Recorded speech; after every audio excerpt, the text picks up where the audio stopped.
Buenos días, hermanos, Dios les bendiga. Vamos a comenzar el tiempo de la escuela dominical. Le invito ahí donde usted se encuentra, por favor, a que busquemos en nuestro himnario, en el himnario bautista.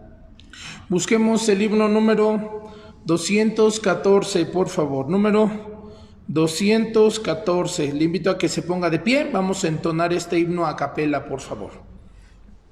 Dice así: Oh alma cansada y turbada, si los en tu senda andarás, al Salvador mira y vive, del mundo la luz es su faz. Pon tus ojos en Cristo, tan lleno de gracia y amor, y lo terrenal sin valor será a la luz del glorioso Señor. De muerte a vida eterna te llama el Salvador fiel. En ti no domine el pecado, hay siempre victoria en él. Pon tus ojos en Cristo, tan lleno de gracia y amor, y lo terrenal sin valor será a la luz del glorioso Señor. Jamás faltará su promesa. Él dijo: contigo estoy. Al mundo perdido ve pronto y anuncia la salvación hoy. Pon tus ojos en Cristo, tan lleno de gracia y amor, y lo terrenal sin valor será a la luz del glorioso Señor. Vamos a orar, vamos a darle gracias al Señor para comenzar este tiempo de la escuela dominical. Gracias te damos, Señor, porque usted es bueno con nosotros. Perdona nuestras faltas, nuestros pecados, Señor. Ayúdanos a ser un instrumento útil en tus manos. Te ruego, por favor, que traigas con bien a los hermanos que han de estar participando en esta enseñanza, Señor, presencial. Aquellos hermanos que se están conectando a través de las redes sociales, te ruego, por favor, que les bendiga. Dame palabra sabia, entendible, Señor, fácil de comprender, para que tu pueblo sea edificado a través de este estudio. Te ruego también, Señor, por favor, que lleves el mensaje de la salvación y la vida eterna más allá de nuestras fronteras. Gracias te damos en el precioso nombre de Jesús. Amén. Vamos a buscar en nuestra Biblia el Evangelio de Mateo. Por favor, busquemos en nuestra Biblia el Evangelio de Mateo. Vamos a buscar el pasaje relacionado con la iglesia en el libro de Mateo, capítulo 16, versículo número 18, por favor. Vamos a continuar enseñando acerca de la doctrina de la iglesia, eclesiología. Hemos mencionado ya algunas de las características de la iglesia de Cristo. Mateo capítulo 16, versículo 18 dice: y yo también te digo que tú eres Pedro, y sobre esta roca edificaré mi iglesia, y las puertas del Hades no prevalecerán contra ella. Hemos mencionado hasta este momento que las personas que forman parte de la iglesia de Cristo han experimentado una genuina salvación, no nada más exteriormente, pero internamente. Y eso ha sido gracias a que el Espíritu Santo ha iluminado el corazón y la mente de las personas para otorgarle el don de la salvación y la vida eterna a través del arrepentimiento y la fe en nuestro Señor Jesucristo. No es la fe lo que salva, sino el Señor Jesucristo es quien salva. Hemos hablado de que estas personas han sido salvas, y una de las características de ellos es de que ellos han tomado la decisión de identificarse con el Señor Jesucristo a través del bautizo. Hay muchas personas que piensan que son iglesia, pero en realidad no lo son. Y no es por negligencia, sino muchas veces es porque no comprendemos a la totalidad lo que la palabra de Dios nos enseña en cuanto a la eclesiología. Mateo capítulo 28, versículo número 19 nos enseña que el verdadero creyente tiene el deseo de servir a su Señor y de bautizarse. Mateo capítulo 28, versículo 19 dice: por tanto, id y hacer discípulos a todas las naciones, bautizándolos. Es importante que nosotros entendamos que el bautizo solamente es el primer paso dentro de la iglesia de Cristo. Es importante que el creyente también persevere en la doctrina de los apóstoles. Hemos mencionado que la iglesia es conocida como el cuerpo de creyentes, es conocida como hermanos, como cristianos, como los elegidos, como los santos, etcétera, etcétera.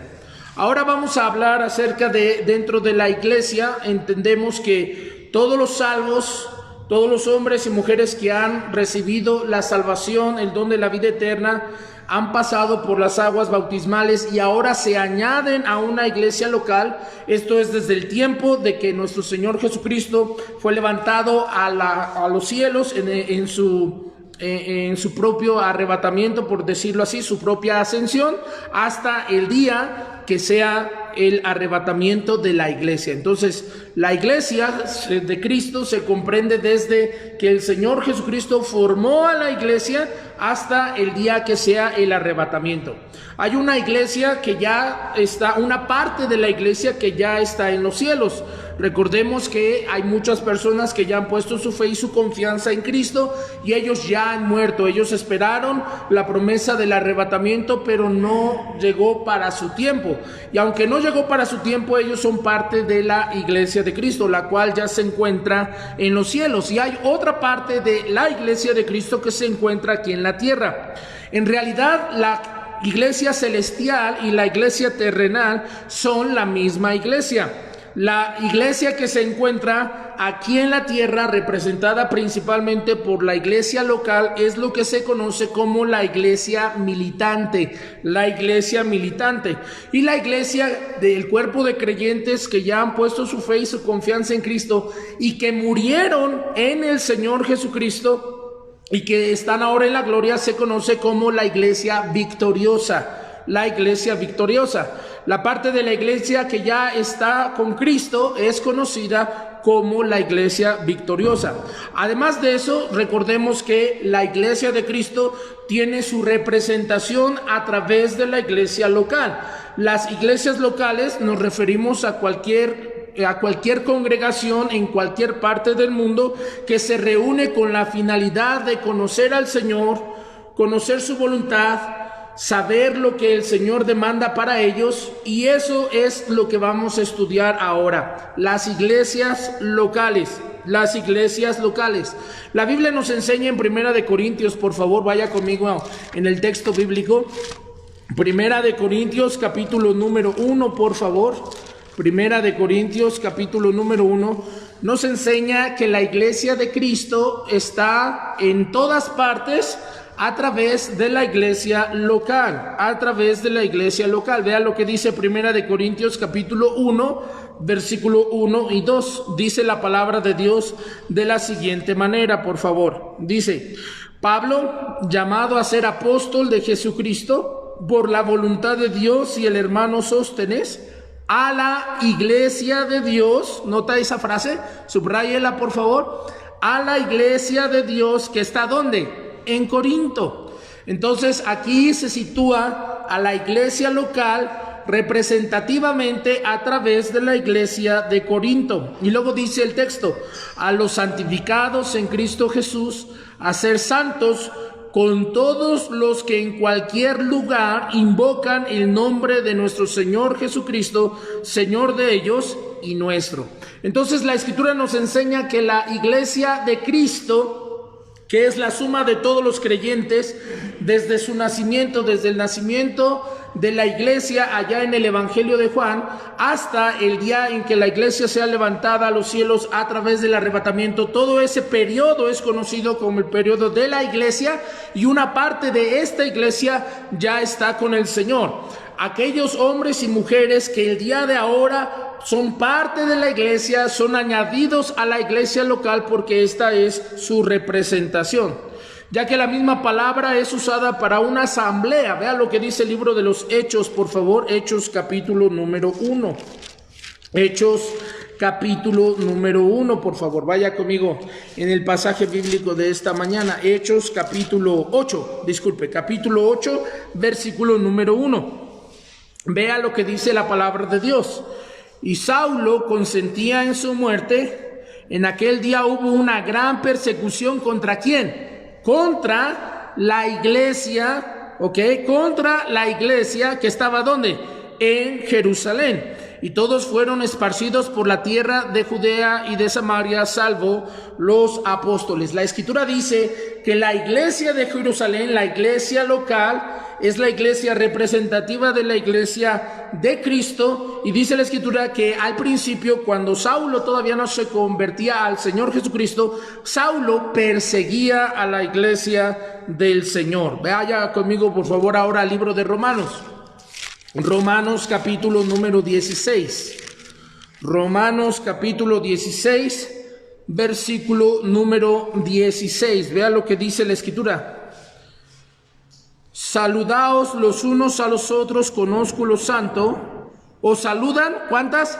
Todas las iglesias ¿de quién? De Cristo. Todas las iglesias de Cristo. Veamos lo que dice ahora el capítulo 16, pero el versículo número 4.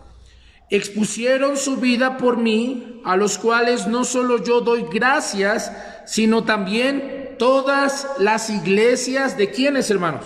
De los gentiles. Ahora, esto es una cosa muy importante. La Escritura nos enseña que en el plan de Dios es en el contexto de la iglesia local que judíos y gentiles pueden adorar al mismo Señor, Primera de Corintios capítulo 10, versículo número 32, por favor. Primera de Corintios capítulo 10, versículo número 32. Vea lo que dice la palabra de Dios.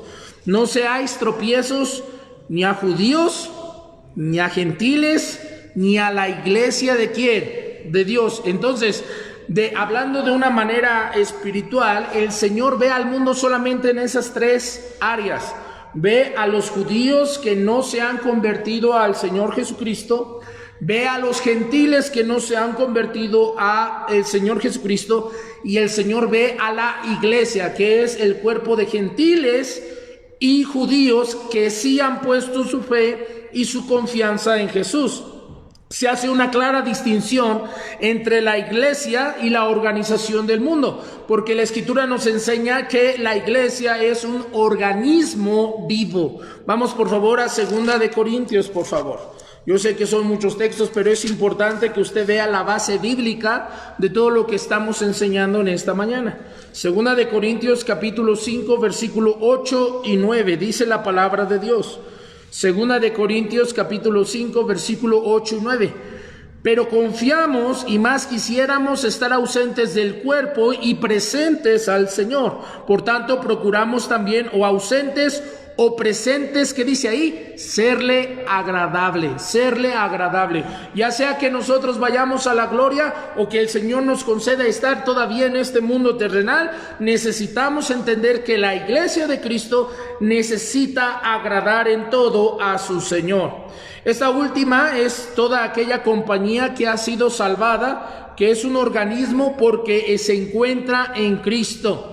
La iglesia no es una organización, la iglesia es un organismo y organismo vivo. La otra consiste en cualquier grupo de creyentes que se reúne en una cierta localidad, a los cuales llamamos iglesias locales. Y hay muchas iglesias locales representadas en el Nuevo Testamento. Ya hemos visto el texto, pero una vez más vayamos. Primera de Corintios, por favor, capítulo 1, las iglesias locales. Primera de Corintios, capítulo 1, versículo número 2. La iglesia en Corinto, dice el texto, a la iglesia de Dios que está, ¿dónde? En Corinto. La iglesia de Dios que está en Corinto. Gálatas, capítulo 1, verso 2. Gálatas, capítulo 1, versículo número 2, dice la Escritura. Y todos los hermanos que estáis conmigo, ¿a quiénes? A las iglesias de Galacia. Primera de Tesalonicenses, por favor, capítulo 1, verso 1, por favor. Vaya conmigo. Primera de Tesalonicenses, capítulo 1, verso 1.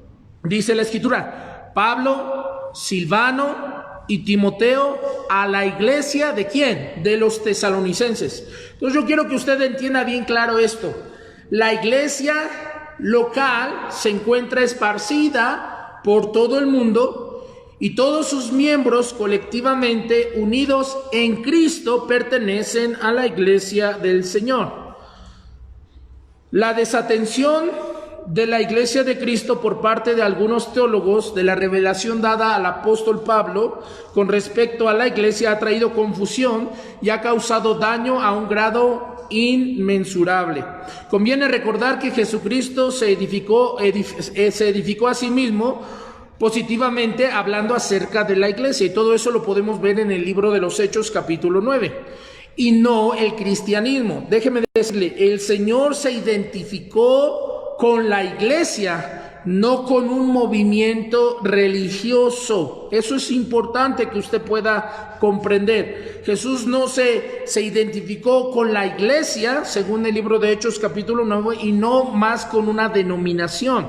Él dio su vida para poder fundar a la iglesia. Eso es una cosa de suma importancia, por el hecho de que el Señor, a través de su vida en sacrificio, se dio por la iglesia. Él es el Señor de ella y el cuidador de ella. Hay muchas personas y hay muchas religiones que sus denominaciones colocan a un hombre como cabeza de la iglesia. Por ejemplo, en nuestro contexto nosotros podemos entender más a cabalidad el aspecto de la iglesia católica. La iglesia católica enseña que la cabeza de la iglesia es el Papa. Bueno, déjeme decirle, la palabra de Dios no apoya esa verdad. La Escritura nos enseña que es por causa de que Cristo se sacrificó por nosotros en la cruz del Calvario que Él pasa a ser su Salvador y su Señor. Veamos lo que dice el libro de Efesios en el capítulo número 5. Efesios capítulo 5, versículo número 25. Note lo que dice la palabra de Dios. Maridos, amad a vuestras mujeres, así como Cristo amó a la iglesia y se entregó a sí mismo por ella. Ningún pastor, ningún anciano, ningún individuo o familia es cabeza de la iglesia de Cristo y tampoco cabeza de la iglesia local. La cabeza de la iglesia local, que a su vez es añadida o forma parte de la iglesia de Cristo, la cabeza es el Señor. El apóstol Pablo se sacrificó a sí mismo esforzándose para la edificación de la iglesia, pero la Escritura nos enseña que el apóstol Pablo no murió por la iglesia. Yo no he muerto por la iglesia. Pablo, al igual que los otros líderes como Timoteo y Tito, se consideran administradores dentro del cuerpo de Cristo, pero la cabeza sigue siendo el Señor. Es interesante, y ponga mucha atención a esto, es interesante que el apóstol Pablo se sacrificó e hizo todo lo que estuvo a su alcance por las iglesias, no por una denominación, no por una denominación. En el corazón del apóstol Pablo siempre estuvo el deseo y la inquietud de que las iglesias fueran fieles hasta el fin a nuestro Salvador. Pablo dice que su mayor pecado consistió en perseguir a la iglesia de Dios. Ahora, recordemos una vez más la importancia de conocer las raíces de la iglesia de Cristo, el nacimiento de la iglesia de Cristo. Lo hemos mencionado anteriormente y hemos hablado de que ha habido personas que sitúan el nacimiento de la iglesia en el día de Pentecostés. La Biblia no apoya esa verdad. La iglesia de Cristo comenzó a formarse, escúchame bien, hablando de una concepción, cuando el Señor Jesucristo comenzó a reunir a sus discípulos y siguieron al Señor. Ahí empezó la concepción. El Señor Jesucristo comenzó a formar lo que sería después la iglesia. Vamos a ver Juan capítulo 1, por favor. Juan capítulo número 1, versículo número 37. Juan 1:37. Aquí todavía no nace la iglesia, pero el Señor ya empieza a tomar o a señalar o a apartar aquellos hombres y mujeres que serían parte de la iglesia. Juan 1:37. Le oyeron hablar los discípulos, o sea, Juan el Bautista, ¿y qué dice? Y siguieron a Jesús, y siguieron a Jesús. Romanos 9:11. Romanos 9:11, por favor. Dice la palabra de Dios, Romanos capítulo 9, verso 11. Pues no había aún nacido, ni habían hecho aún ni bien ni mal, para que el propósito de Dios conforme a la elección permaneciese, no por la obra, sino por el que llama. El Señor da a conocer lo que hay en su corazón con respecto a la iglesia. Cuando el Señor habla en Mateo capítulo 16, versículo 18, y Mateo capítulo 18, versículo 17, el concepto de la iglesia, los primeros seguidores de Cristo, los apóstoles, no tenían una clara definición de qué era iglesia. Ellos estaban siguiendo al maestro, ellos se consideraban discípulos de Jesús, no se consideraban iglesia, más sin en cambio el Señor abre su corazón y les hace saber que en su corazón se halla la edificación de una futura iglesia. Hablamos de concepción o de concebir, y esa palabra concebir o concepción es lo que se menciona en el capítulo número 16, versículo 18. El Señor da una idea, una opinión o un proyecto a empezar a tener un determinado sentimiento y deseo en cuanto a la iglesia. Para este tiempo ya estaría con el Señor aquellos que más tarde serían llamados apóstoles. Luego la Escritura nos enseña que el Señor va formando gradualmente a su iglesia, primero los apóstoles y después aquellos que estarían junto con el Señor en el aposento alto el día primero de la semana, domingo en la tarde, en el nacimiento de la iglesia. El nacimiento de la iglesia comenzó el día que Cristo resucitó y se presentó delante de los suyos y les entregó el Espíritu. Vamos a ver el libro de Juan. Juan capítulo número 20. Estamos tratando de enseñarle que la iglesia no nació en Pentecostés, sino nació el primer día de resurrección. Jesús resucita el primer día de la semana, esto es domingo, tempranito. Hace una serie de apariciones tanto en la mañana a las mujeres en primer lugar, luego a otros hombres a mitad del día, y ya por la tarde noche del día domingo, la Escritura nos enseña que el Señor se le apareció a los discípulos que estaban reunidos. En este punto de la historia, Tomás no se encuentra en este pasaje. Dice la Escritura en Juan capítulo número 20, versículo 19. Cuando llegó la noche de aquel mismo día. ¿Cuál día? El día de la resurrección. El primero de la semana. ¿Cuál es ese? Domingo. estando las puertas cerradas en aquel lugar donde los discípulos, note eso, subráyelo, eso es importantísimo. La iglesia de Cristo está conformada por los discípulos. Una cosa es ser un seguidor y otra cosa es ser un discípulo. Son dos cosas totalmente diferentes. Una cosa es ser un creyente y otra cosa es ser discípulo. Dice el texto que los discípulos, los que estaban dispuestos a pagar el precio, los que habían puesto en su corazón el deseo de seguir adelante. Sabemos que ellos huyeron, pero en su bondad y en su misericordia el Señor permitió que no se dispersara, que ninguno se perdiera, sino, como dice la palabra de Dios, solamente Judas, el hijo de perdición, de quien se había profetizado. ¿Dónde estaban las multitudes a las cuales Cristo les habló? ¿Dónde están los 5,000? ¿Dónde están los 3,000? ¿Dónde están esos leprosos que fueron limpiados? ¿Dónde están esos hombres que recibieron a sus hijos después de que el Señor los resucitó? Muchos de ellos seguramente habrán creído en el Señor Jesucristo, pero el Señor decidió construir y edificar y crear su iglesia solamente con los discípulos,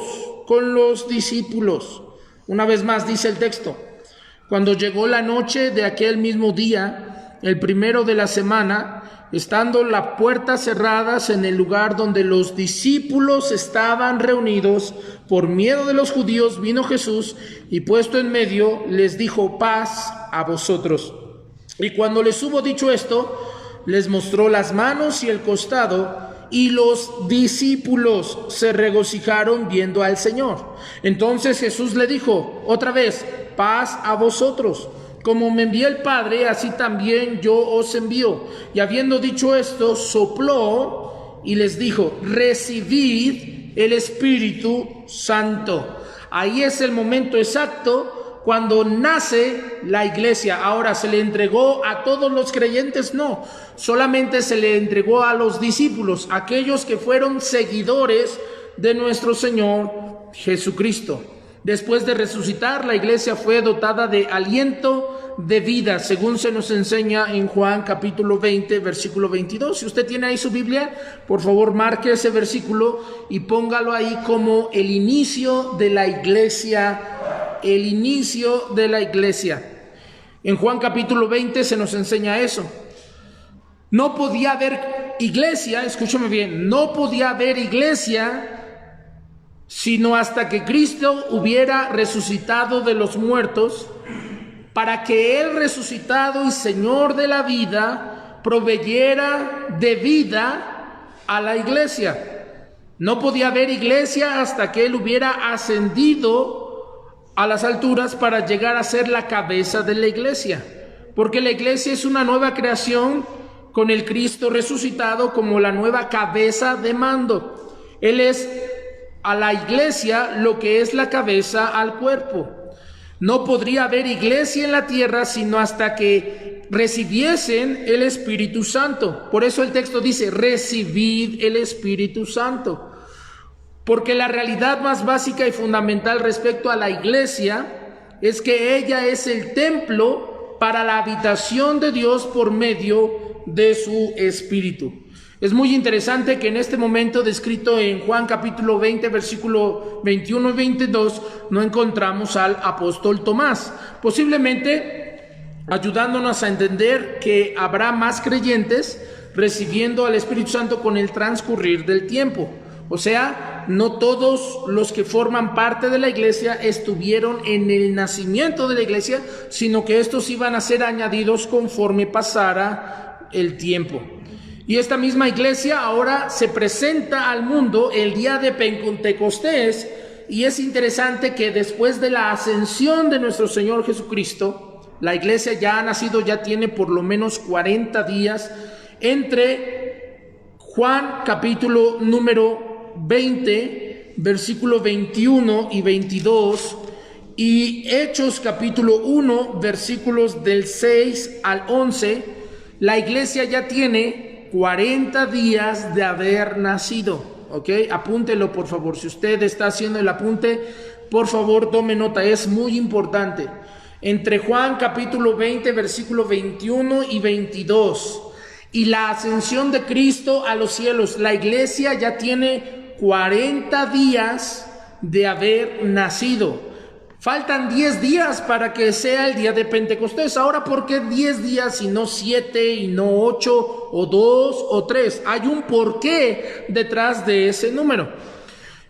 El día 10, o el número 10, perdón, si usted desea anotar, el día 10 señala la perfección del orden divino. Eso es lo que significa el número 10. Es una señal de la perfección del orden divino. Este orden divino, sin embargo, implica la responsabilidad por parte del hombre. Así pues, el número 10 indica la responsabilidad que los hombres tienen hacia Dios. Es interesante que uno de los primeros mandatos que el Señor ordenó después de su resurrección es ir y predicar el Evangelio, bautizarles y discipularles. El hombre tiene esta responsabilidad delante del Señor. La iglesia de Cristo tiene esta responsabilidad de ir y predicar el Evangelio a toda criatura. En cuanto al número 10, el hombre posee 10 dedos en la mano y 10 dedos en los pies que le capacitan para caminar y trabajar. Ahora bien, la capacidad implica responsabilidad y la responsabilidad lleva consigo castigo o galardón. El número 10 se puede referir tanto a lo uno como al otro. En el primer capítulo del libro de Génesis, la frase "y dijo Dios" aparece 10 ocasiones y expresa la responsabilidad del hombre en presencia de la palabra de Dios. Noé es la 10ª generación desde la creación y completó la era antediluviana y fue el último antes de que el juicio viniera a la tierra. En Éxodo capítulo 9 y los capítulos subsiguientes se pone en relieve la responsabilidad de Faraón al endurecerse su corazón en 10 ocasiones, lo que supuso un idéntico número de castigos. 10 veces Faraón endureció su corazón, 10 plagas es lo que recibió.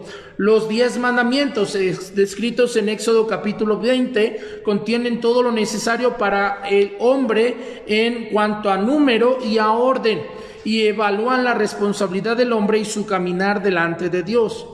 También en el tabernáculo aparecen 10 cortinas, 10 columnas, 10 basas. El número de las basas de plata que sostenían el tabernáculo eran 10 por 10, lo que hace referencia a la completa redención. En Números 14, versículo 22, vaya conmigo por favor en el texto.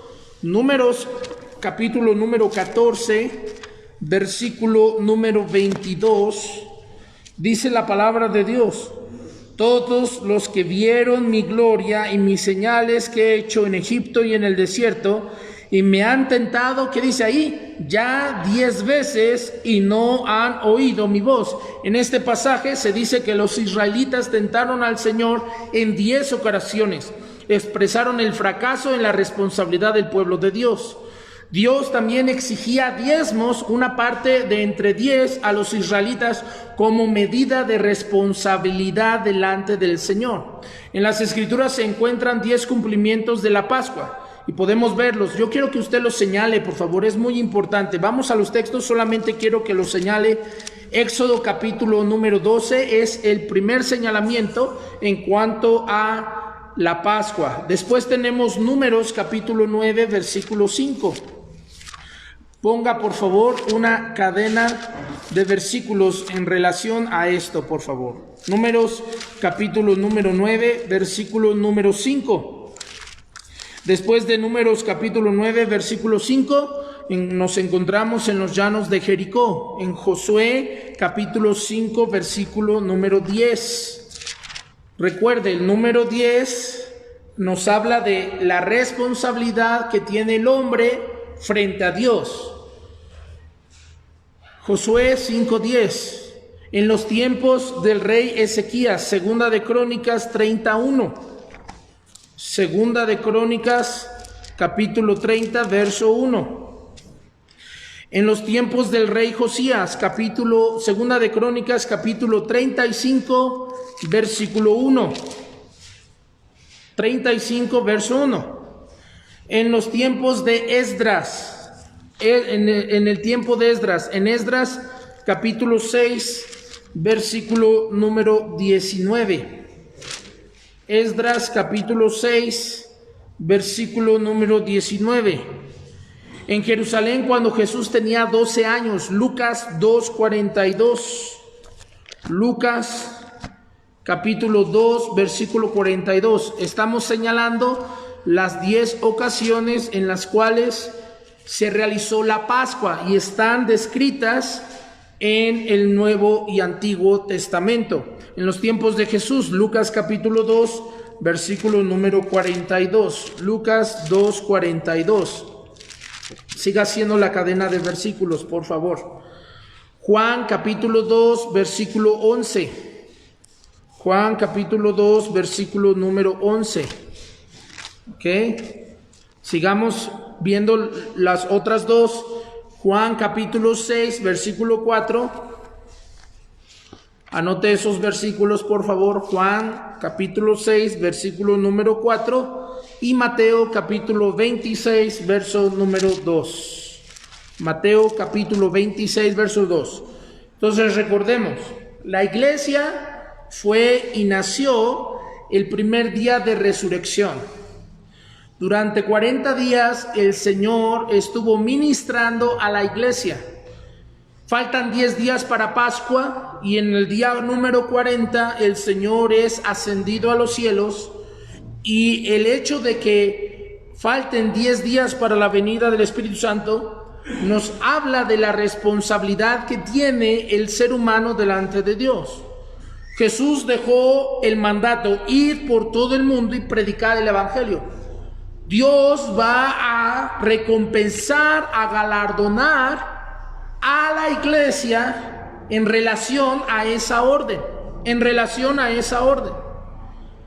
Y en el capítulo, en los libros de Éxodo y del Antiguo Testamento que hemos mencionado y Nuevo Testamento, hemos visto las 10 ocasiones donde existe esa responsabilidad de parte del pueblo de Dios de llevar a cabo la Pascua.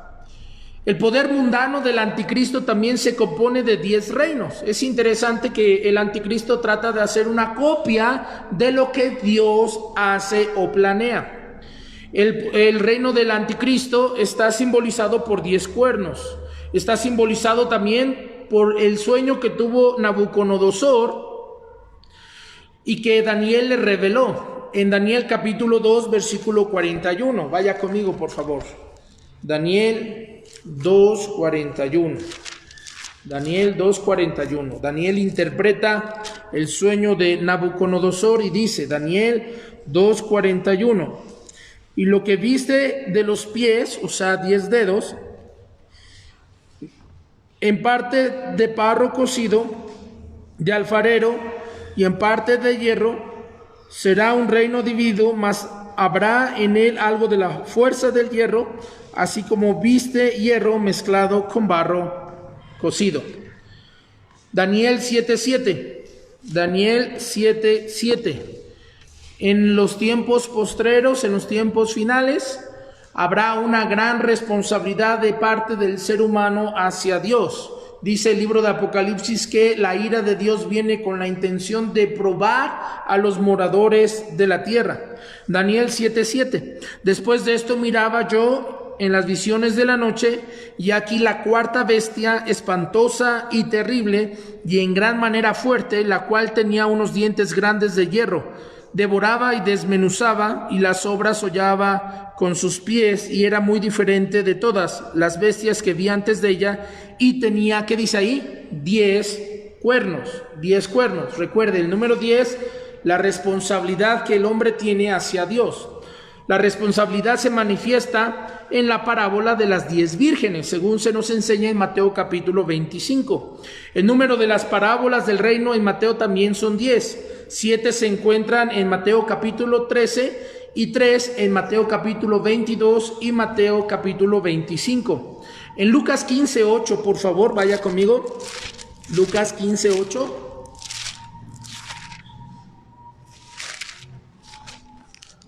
Lucas 15:8.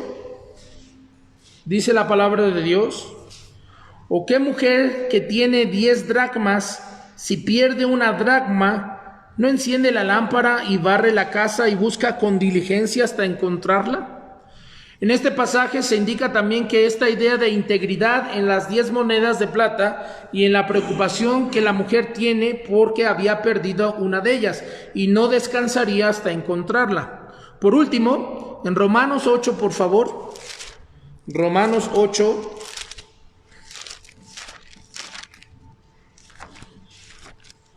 Romanos capítulo número 8, versículo número 38 y 39. Vea lo que dice. Ahí se encuentran lo que comúnmente llamamos las 10 confianzas del creyente, ¿ok?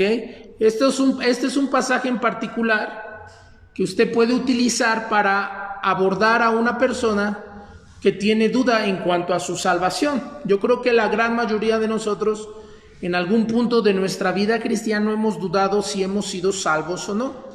Y en Romanos 8, versículo 38 y 39 se nos dan 10 confianzas sobre las cuales puede descansar la fe del creyente que ha nacido de nuevo.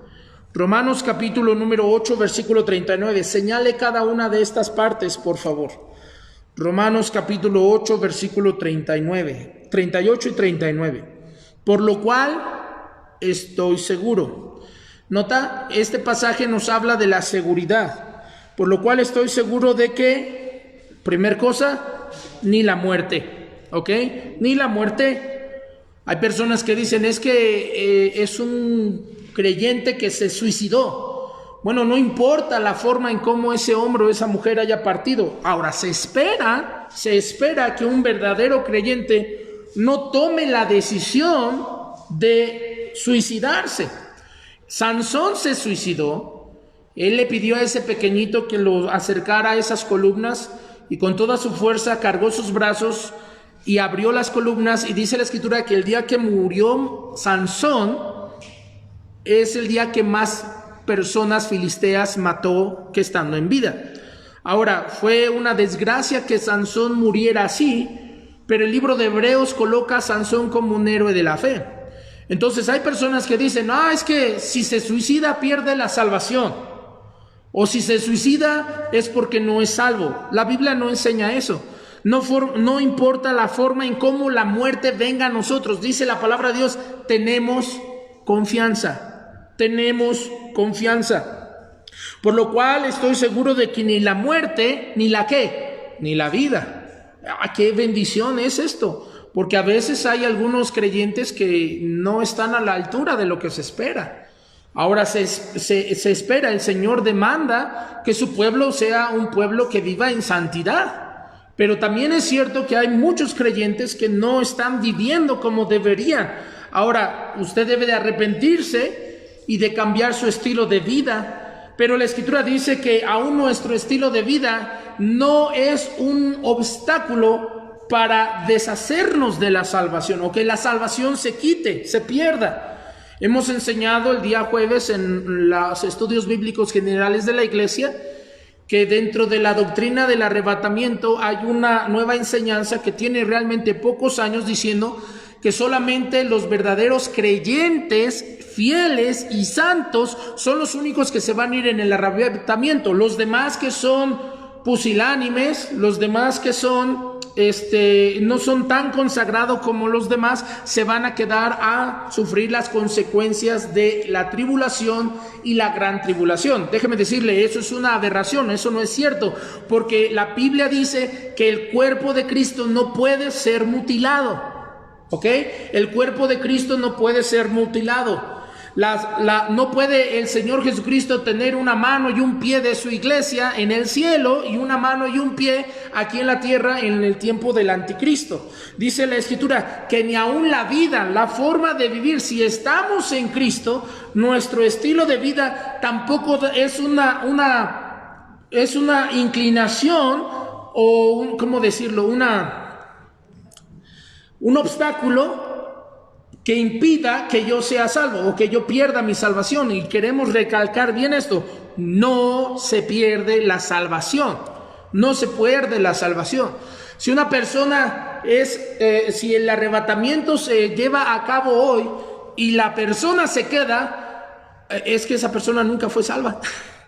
Tan sencillo como es esto. No es que sí fue salvo, pero por vivir una vida mediocre, una vida mundana, se queda aquí a sufrir la tribulación. La Biblia no enseña eso. No, el mismo texto nos enseña que el apóstol escribió y que maldito aquel que mutile el cuerpo de Cristo. Si una persona viene a una iglesia local y esa persona se bautiza y esa persona inclusive llega a ser pastor y predicador y es el arrebatamiento y él se queda, es porque él no fue salvo.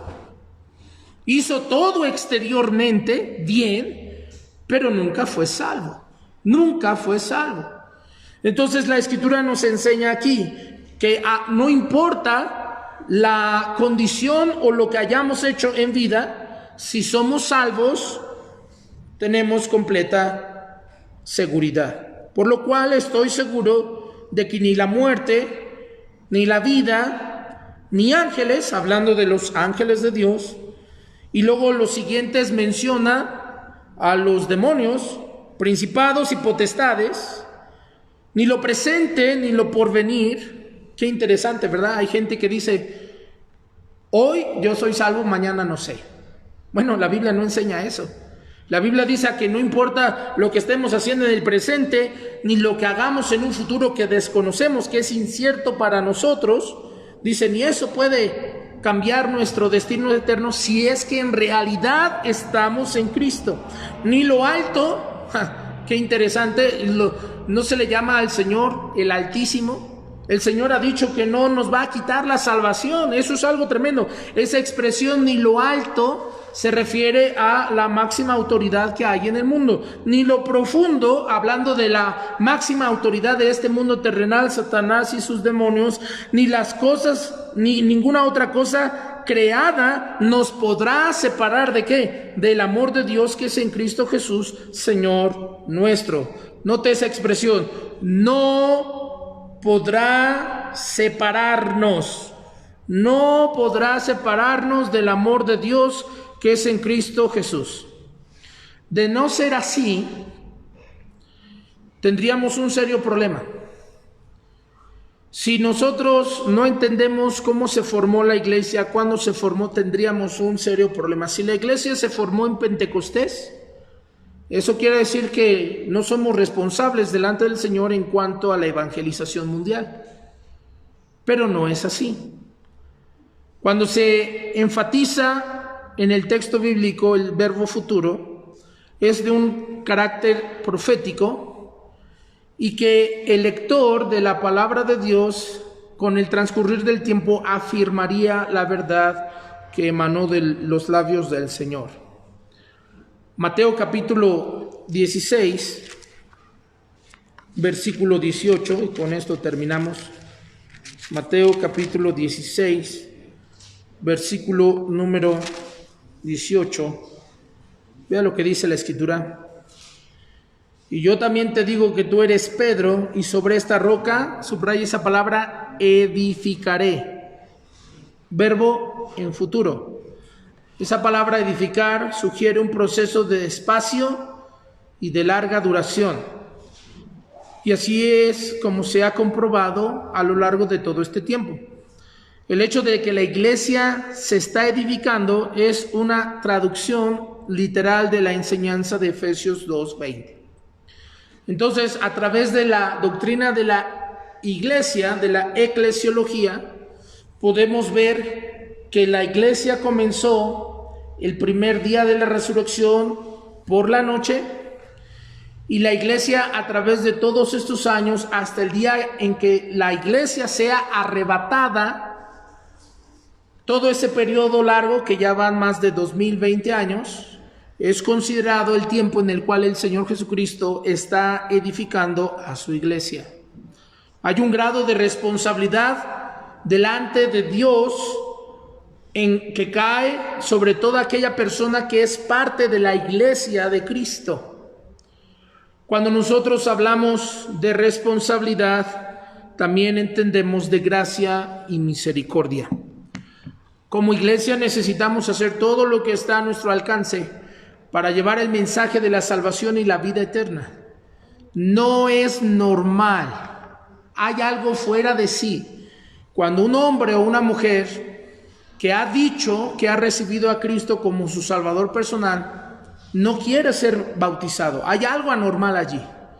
Hay algo anormal en la vida de ese creyente que dice que ha recibido a Cristo como su Salvador personal y no quiere ser parte de una iglesia local.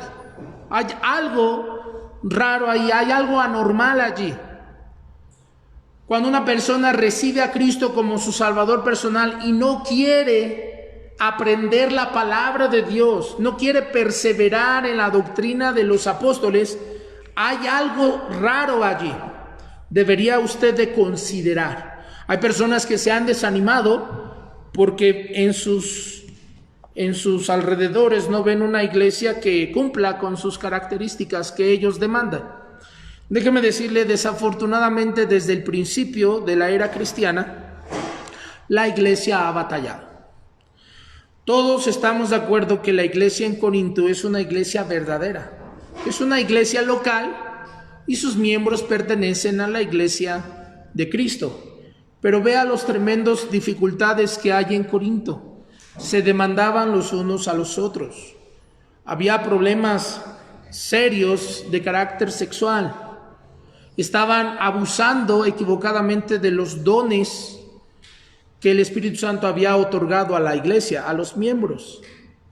Vemos en la iglesia de Galacia que se estaba infiltrando gradualmente un espíritu fariseico, y algunos habían llegado inclusive a apostatar y a distorsionar el evangelio. Vemos la iglesia de Éfeso, una tremenda iglesia, pero si usted lee el libro de Apocalipsis, después de muchos años de que esa iglesia ya ha sido fundada, ya ha estado trabajando, en el libro de Apocalipsis dice que la iglesia de Éfeso se estaba enfriando. Si usted analiza con cuidado cada una de las iglesias locales que son representativas de la iglesia de Cristo, usted verá que cada iglesia está teniendo dificultades. ¿Y sabe por qué? Porque la iglesia está compuesta de seres humanos. La única manera en la cual una iglesia no batallaría es que su membresía, sus miembros sean hombres y mujeres perfectos.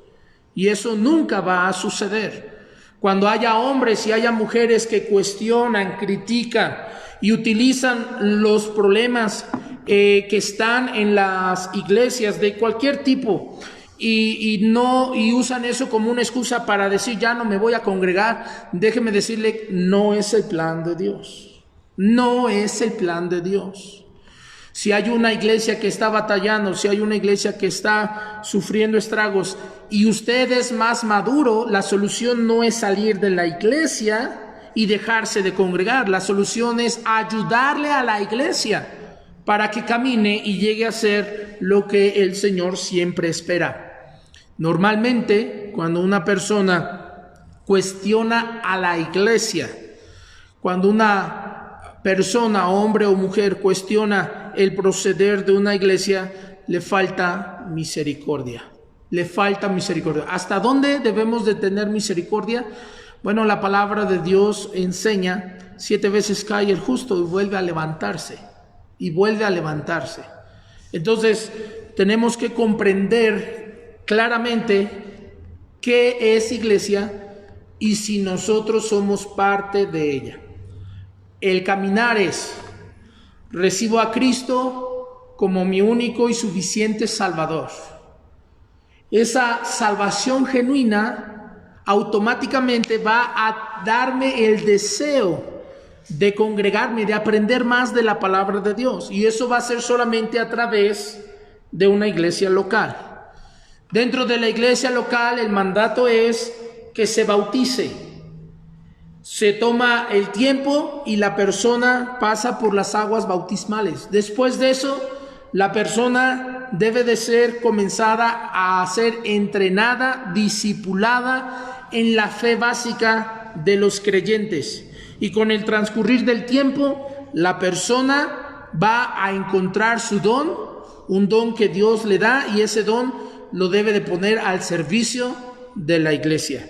Una persona no puede practicar las ordenanzas que Dios le dio a la iglesia solo. No puede practicar el bautizo solo y no puede practicar la cena del Señor solo. Es necesario que forme parte de la comunidad de la iglesia local, porque ese es el mandato bíblico.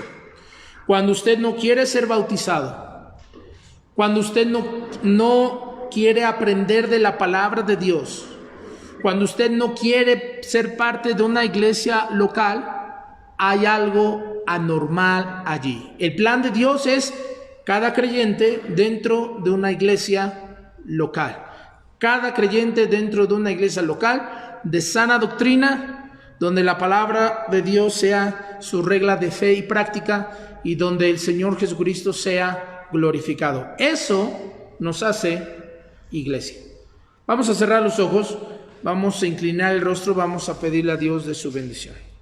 Gracias te damos, Señor, porque usted ha sido bueno con nosotros.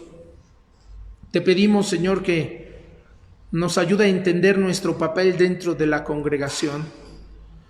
Te ruego, Señor, por favor, que pongas ese deseo, esa hambre genuina en cada miembro y cada hermano y hermana para alimentarse de la palabra, ser instruido, ser edificado. Gracias, Señor, porque no viniste por una denominación, no viniste por personas que tuvieran los más grandes y tremendos testimonios, viniste por tu iglesia, Señor. Diste tu vida por ella y a lo largo de todo este tiempo sigues santificándola, guardándola, porque un día, Señor, estaremos delante de tu presencia. Hay una gran responsabilidad de parte nuestra, Señor. Pon el deseo en el corazón de los creyentes de hacer más para tu obra. Dar luz, ser luz en medio de este mundo de tinieblas. La honra y la gloria te pertenece solamente a ti. Dios les bendiga. Gracias, Señor, en el precioso nombre de Cristo. Amén. Terminamos la transmisión. Le pedimos, por favor, tomemos unos minutitos y empezamos el servicio de mediodía. Gracias.